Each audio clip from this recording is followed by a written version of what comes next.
You ask Tiger to solve. This deals with linear equations with one unknown. The final result is a equals 20. Let's solve it step by step.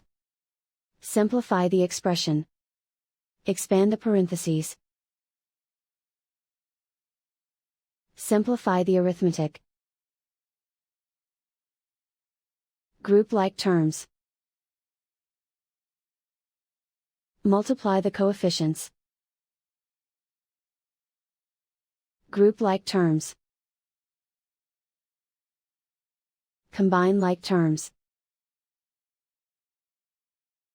Group all constants on the right side of the equation. Subtract 11 from both sides.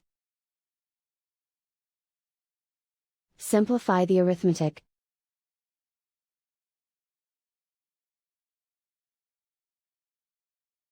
Isolate the a.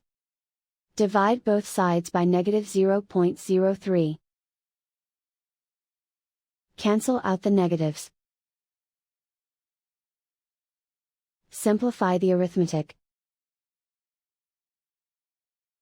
Cancel out the negatives. Simplify the arithmetic. And so the final result is a equals 20.